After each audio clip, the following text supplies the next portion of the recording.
Hello and welcome to my channel Crafting with me, Indiana Jones. Today I'm going to do something new and different for me, and that is primitive Halloween DIYs. I decided for this collaboration and for this Halloween to go into the primitive route. Today I'm part of the booty call that is being hosted by the Twisted Sisters, The Secret Craft Room, Tracy Vanover, Shabby Meets Bling, and Up All Night DIY. I'll tell you more about these channels and about this wonderful collaboration. Now, if you've never heard of primitive, this is pretty much what it is. This is a good sample of what primitive Halloween or fall, and I just thought the colors were so beautiful and so different from what I usually do. So let's get started. Now, I gotta start slowly into the primitive. I've never done primitive before. I've done a little bit of rustic. I've dabbled, but never really done a lot of decorating with rustic or primitive. So first off, I have this Piroline cookie tin that was given to me by one of my coworkers because she says, I know, you'll know what to do with it. And yes, ma'am, oh ma'am, did I know what to do with this. Now, of course, I have to have a little black cat while I am making, oh, and there she is, making some Halloween decorations. So first off, I'm just using some chalk paint, and actually this is chalkboard paint. Why am I using chalkboard paint? Because it's sitting around, I'm not using it, might as well. And it has pretty much that chalky finish, which is perfect because it's a chalkboard. So if you wanted to write on this tin, you possibly could. But I have other ideas. Now this first one isn't necessarily Halloween per se, but you know, we're going to go along with it. Now, I'm going to add some rusted elements to this. Every time I say rustic, I always say tin roof. Rusty from the B-52s. You know what I'm talking about? Anyway, Love Shack. Anyway, here I am using the cinnamon method. It's got to be good if it's called the cinnamon method. And all it is I'm using some Mod Podge and some cinnamon to create the look of rust on this tin can because that is so primitive and so rustic. Now, I found this on, and I know I printed it on both sides, and I was looking at it, I was like, are you kidding me? I wanted 2 prints and it printed on both sides, but no matter, I'll just use what I can. So I used this beautiful graphic from the Graphics Fairy, and all I did was add some Mod Podge, and now I am ironing it onto the can because this is the best method, I'm telling you. I know a lot of people use the saran wrap method, but this one, I just love it, especially on a can. It's beautiful. Now, I'm using a little bit of sandpaper to just, because it was so shiny, I'm trying to take a little bit of that shine off and also make it a little more rustic. And I think it looks so beautiful. That black design on that black tin is perfect. And here I'm adding a little more of that cinnamon. And now I am done. So we'll see this later in the full final reveal. Guru is the absolute perfect little black cat for Halloween crafting. Here I have a piece of burlap that was literally hanging around the office. Actually, they were going to throw out all these like burlap pieces that they used for an event, and I guess they didn't want to keep it anymore. And guess what? It ended up in my office, and here it is. So all I did is just cut a square of this wonderful burlap, and that's a perfect way to start. If you want to get started in primitive, get yourself some burlap. It's the best way to start. Now here I did do some fraying by just removing some of the threadings, and I am gathering them together using the actual thread, I guess, from the burlap itself. Now I will tell you, the best way to make a pumpkin actually is to start with a circle. But because this was already gathering up naturally, I decided to try this way. Now I'm putting together all of this filling. So fiber fill from pillows, from anything I had around the house. My goal this year is to minimalize the expense because we're all, you know, cutting corners. And if we can find a way to make things a little less expensive, then so be it. And that's why I picked primitive Halloween, because it really would not entail for me to buy any new items. Now, I have nothing against people buying new items. That's wonderful if you can do it, but it's nice to give alternatives. Now, here I am using just a branch or just a stump. I don't know. What do you call that? Yeah, I don't know what it is. A cutting of wood. What is that? And that is going to be my little stem for this pumpkin. Now I'm going to add some leaves and some bittersweet and a little bit of vine. And after I created this, I realized it wasn't too Halloweeny, so you'll see in the final reveal how I created a little Halloween jack-o'-lantern with this adorable little pumpkin. But I guess this is a great start for my primitive decor. Now, if you're wondering why I am so inspired to go into primitive Halloween, here is the reason. I've been watching The Cape on the Corner at Tweed Thistle Farm. Say that 3 times fast. And I just loved all of the beautiful primitive locations that she goes to, and she herself has a beautiful setup in one of her shops. So I will link her channel down below.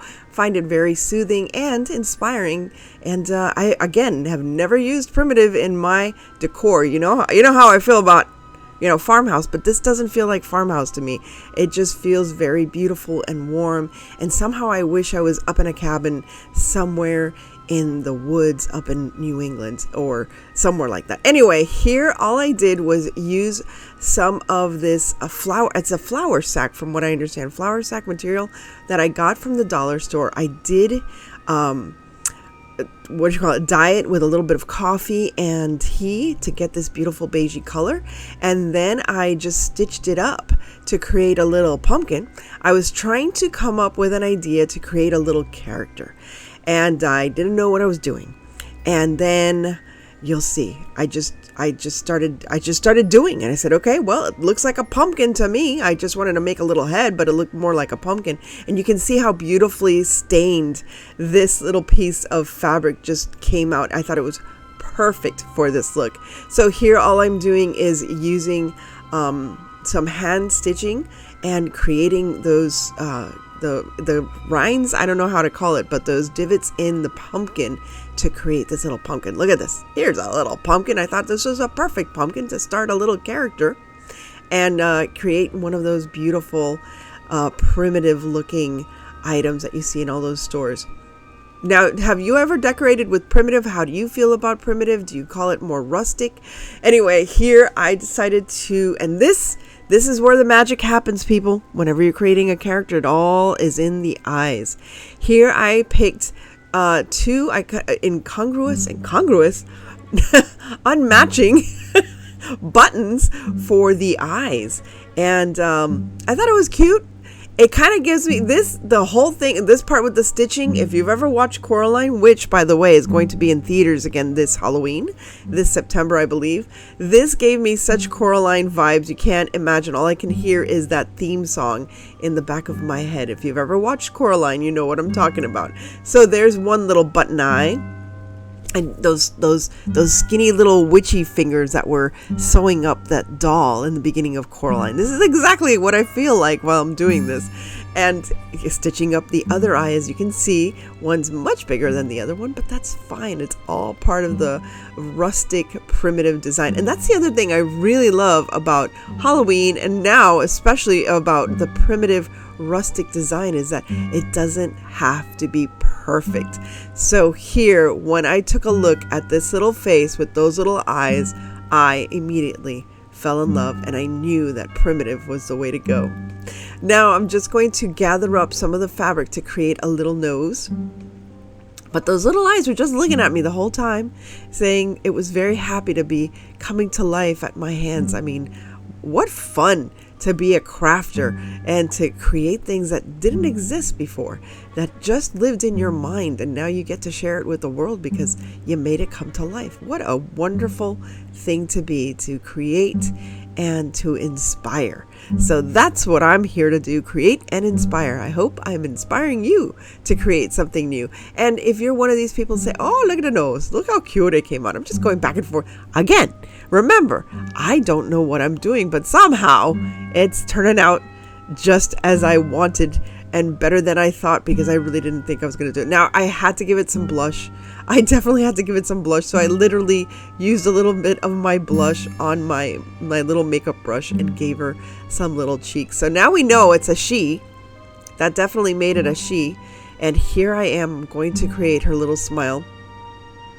And it almost looks like I gave her a little birthmark there on the side of her mouth. This is going to be her mouth, and I'm just doing I don't know what, you just call this a regular stitch. I don't know what to call it. I don't know what else to call it. I'm not going straight across. I'm doing a back stitch. Is that what it's called? You guys tell me, what stitch is this called? Where you sew, but then you back sew, and that way you don't have any gaps in between. I try not to have any gaps in between, so it would be a nice little smile. And I'm falling more and more. Look at this face. Oh my gosh, it's so cute. I love it. Now I took this shirt that I had, and I love it. It was I don't know what's it, ticking. Is that ticking material? But anyway, I didn't like the shirt. And neither did Luna, so I just dyed it with a little bit of water and some paint. And now I'm using, yes, a Pringles can. Now you're wondering, why am I using the Pringles can upside down? I'll tell you. I thought it would be cute to leave the bottom open so that if you wanted to make little things for this character, which you'll see later, you can just store them inside of the little Pringles can. So now I'm in search of more Pringles can, and as you can see there, I used one of those topiary styrofoams from Dollar Tree, and that's going to be her top. And then I made little wire arms. Now in retrospect, I should have made the arms a little stronger, a little sturdier, and I just used floral wire, just 2 floral wires. I should have used maybe 4. Now I have my quality control cat making sure that everything is going to turn out right. Now don't get mad at me, people. Don't remember, this is my first time doing primitive. I didn't want to sew so much, so I'm just using some hot glue to create some sleeves. Now in the sleeves, I'm going to put the wire, and I do put a little bit of stuffing, not too much, just a little bit of stuffing. I didn't want them to be too heavy, but I wanted to be able to maneuver them around. I gathered at the wrist, or what's going to be the wrist, and here I'm just gathering a little bit, so it just adds a little bit of movement to the sleeve. So here's one sleeve, and you can see that I did put a little bit of stuffing in that sleeve, and then you'll see Luna fall asleep right there. So cute. I love having my little cats with me. And here is the second sleeve, already done and ready to go. Now I'm going to create a little blouse for this, of course, but first I am going to make little hands. Now here I have little cotton balls, but I'm adding something special to the cotton balls. Before I started, I said, you know what? Let me add some magnets. Magnets? What? Yes! I'm going to add some little magnets, because that way I can have my little character hold different things. So there's my little magnet, there's my little cotton ball, and I'm just gathering up the fabric around it, twisting it, and there's my little hand, and I'm just testing it to make sure that it'll be able to even hold her own hands. I can pose her and have her hold her own hands, and I think it's going to turn out so very cute. Now I'm just going to glue those little hands. I left a little bit of the wire out so I can glue the hands right onto that wire to make sure it's nice and secure. And there you have it. I have my 2 little hands. And now I'm going to attach them to that torso part. So this top part is going to be the torso, and I just took that fabric that I had made before. Actually, this one's a little darker, so I can differentiate it from the face, but look at that. It's got a slight orange color. It's a little beigey. It's a little brown. It looks burnt. It's just, I love this. I am so in love with this look. And I hope I make the Cape channel very proud that she was the inspiration. That channel was the inspiration for this.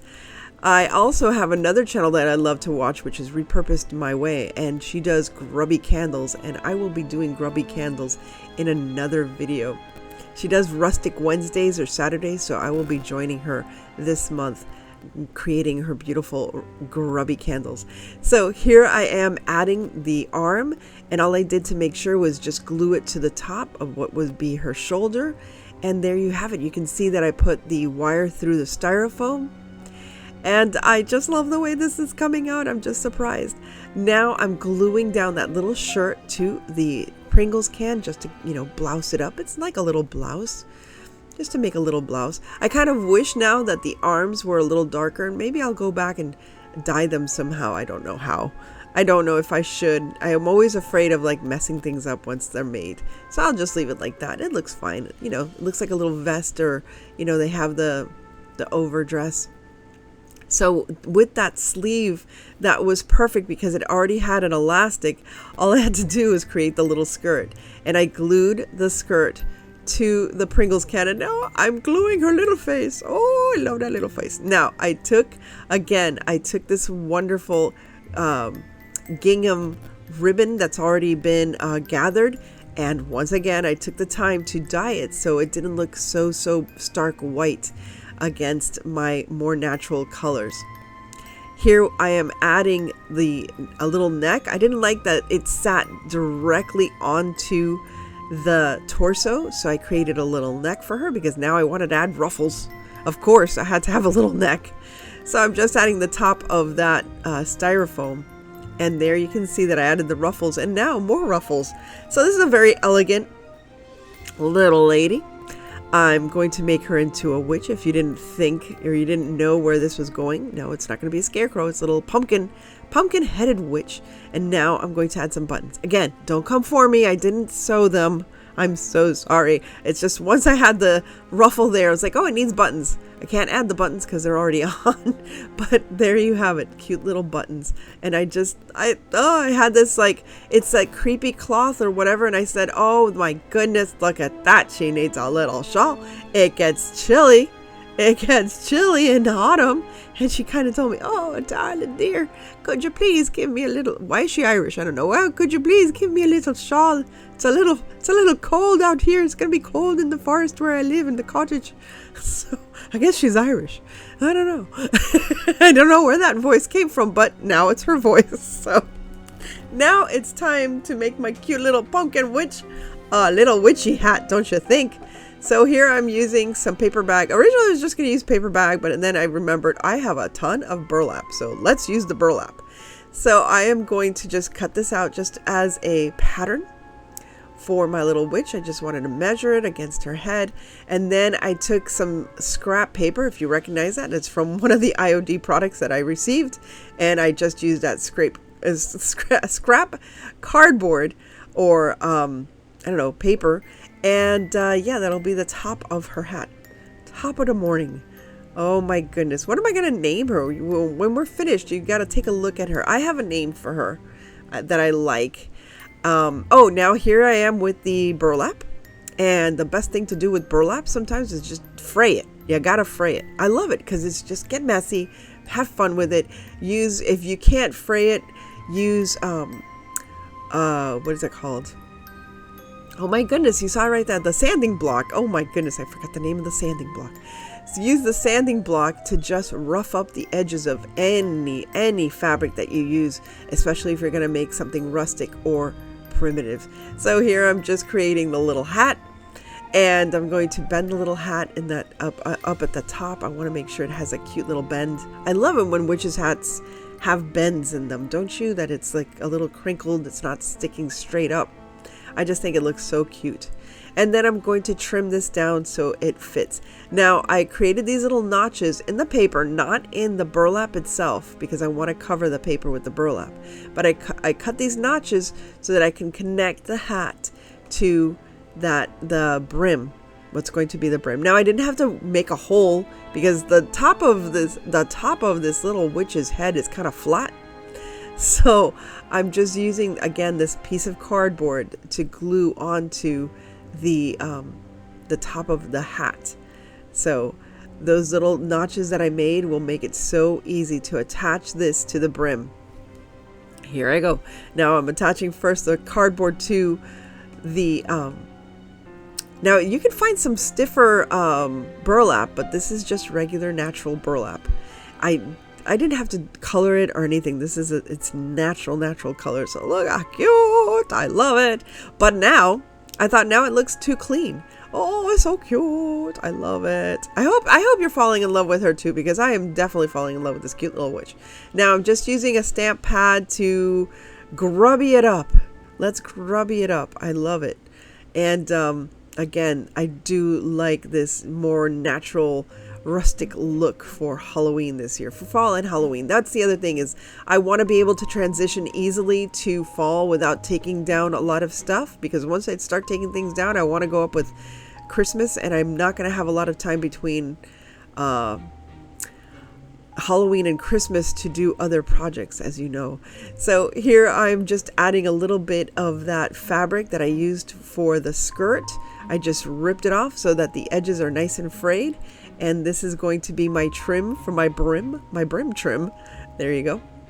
And I also had this little embellishment that, I don't know, ended up in my stash. I think somebody gave it to me, more than likely my friend Jane. So Jane, if you're watching, thank you, because here I am using that little piece of raffia with a little button.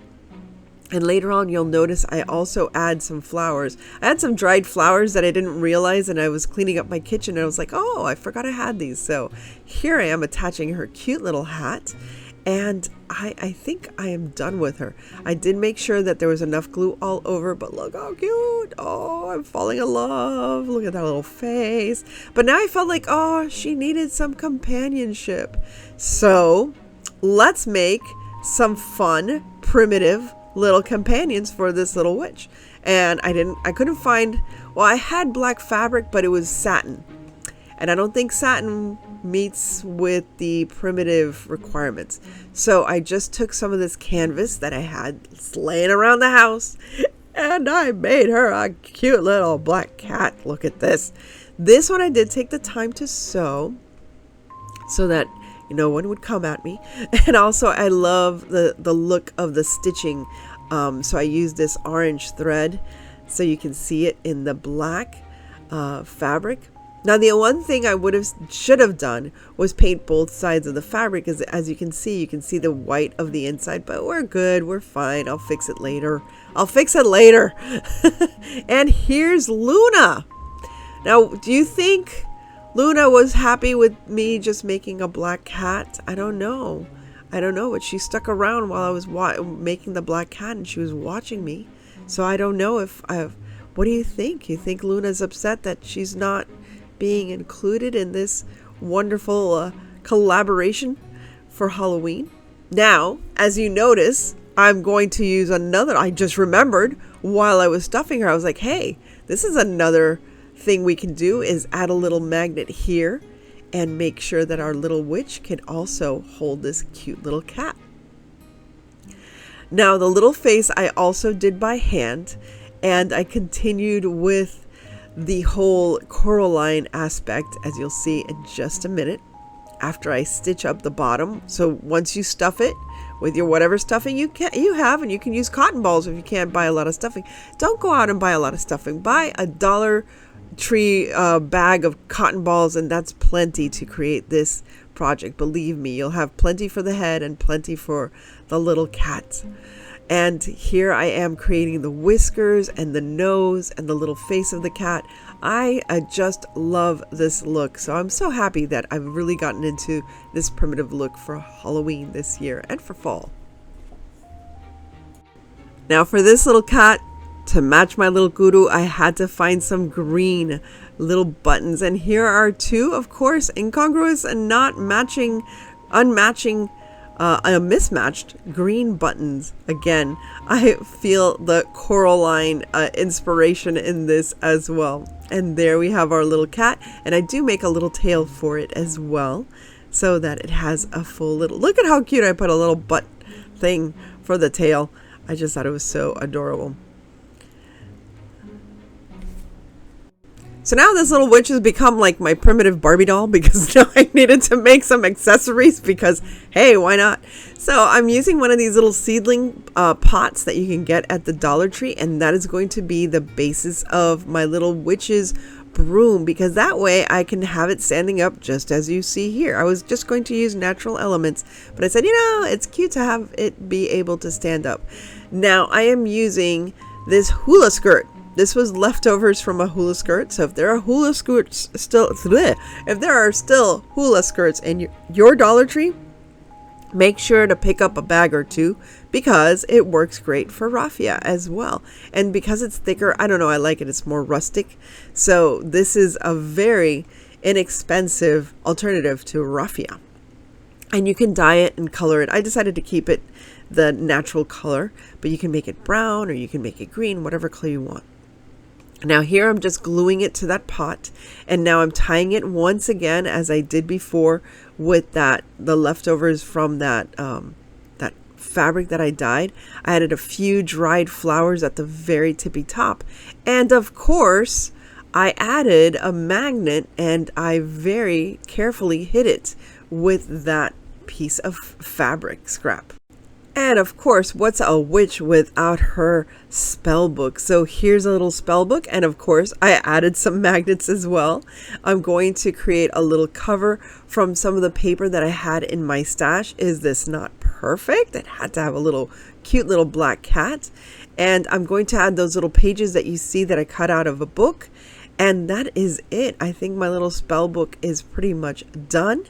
And you can create this in any size you want. And I thought maybe I should have made it a little more rustic, but it looks fine. I think it's just a cute little accessory and a little vined trim just to make it even cuter. So here is the final reveal.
I want to thank all of the hostesses once again for hosting the booty call. And these are the Twisted Sisters: Martina of the Secret Craft Room, Tracy of Tracy Vanover, Dawn of Shabby Meets Bling, Monica of Up All Night DIY, and a whole plethora of other crafty creators on this playlist.